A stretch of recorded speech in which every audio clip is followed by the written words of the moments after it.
Ça marche pas encore. C'est tombé. Non, non, non, président. Celui-là, il marche. Bon, Celui du président marche toujours. Alors, bonjour à tous. Bonjour, Monsieur le Président. Je suis Aliou Ba, africain de la République de Guinée. Je vais profiter de l'occasion pour saluer tous les Africains, tous les Français et tous les Guinéens qui sont dans cette salle. Alors, pour aller dans le même sens que mon ami Cheikh, Monsieur le Président, je perçois ce sommet comme étant le sommet de la clarification sur certains sujets qui sont très sensibles et qui cristallisent l'attention de l'opinion publique africaine et française par endroits. Peut-être que nous n'avons pas la même perception de ce qu'on appelle régime démocratique, parce qu'il me semble qu'il suffit de s'adosser sur des lois et ce qui est légal pour considérer un régime démocratique, étant donné que nous sommes tous d'accord qu'il y a une prééminence de la légitimité sur la légalité pour que nos actions portent. C'est vrai qu'il y a de nos dirigeants qui sont légitimes. Il y en a beaucoup qui ne le sont plus.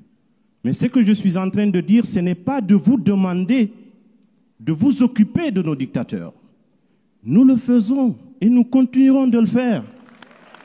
Moi, je viens d'un pays, la République de Guinée, qui vient de se débarrasser de quelqu'un qui voulait encore mourir au pouvoir. Et je fais partie de ces jeunes qui étaient en première ligne. Je suis fier d'avoir mené ce combat parce que ça ramène de l'espoir auprès de notre jeunesse. Ce que nous essayons de vous demander, Monsieur le Président, ce n'est pas de vous occuper de ces problèmes internes. C'est plutôt en tant que partenaire de refuser de collaborer et de considérer comme étant un interlocuteur quelqu'un qui utilise des voies, des manières subversives, les tripatouillages constitutionnels pour rester au pouvoir. N'en faites pas un partenaire. Parce que habituellement, ce qui arrive, Monsieur le Président, on utilise beaucoup de la subtilité politique dans le langage. Aussi longtemps qu'on va continuer de traiter cette question au cas par cas, comme on le dit en Afrique, selon la tête du client, on ne s'en sortira pas. Ne voyez pas le Tchad différemment que le Mali, que la Guinée, que la Côte d'Ivoire. Sur cette question-là, traitons-la de façon transversale. Autant vous vous êtes prononcé sur les questions de droits de l'homme, il y a des valeurs que nous avons en partage, les valeurs universelles. Le droit à l'alternance, c'est quelque chose qui représente ce qu'on appelle l'oxygène de la démocratie. Peut-être que ça ne se réduit pas à une histoire de nombre de mandats. Vous allez peut-être dire que nous sommes, bien entendu, disposés à pouvoir gérer nos lois, définir le nombre de mandats. Nous sommes d'accord de tout ça.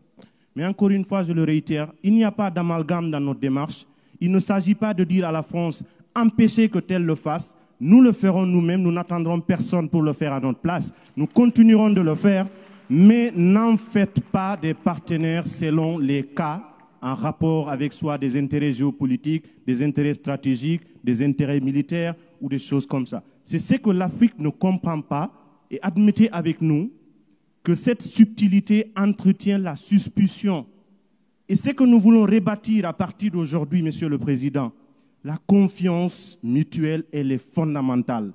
Mettons de côté tout ce qui peut entraîner le préjugé, la suspicion, les petits calculs. Certes, c'est politique, mais des questions de ce type, nous, Africains, nous voulons que vous vous positionnez comme étant un partenaire qui travaille, un partenaire des peuples africains, non pas un partenaire des syndicats de dirigeants africains.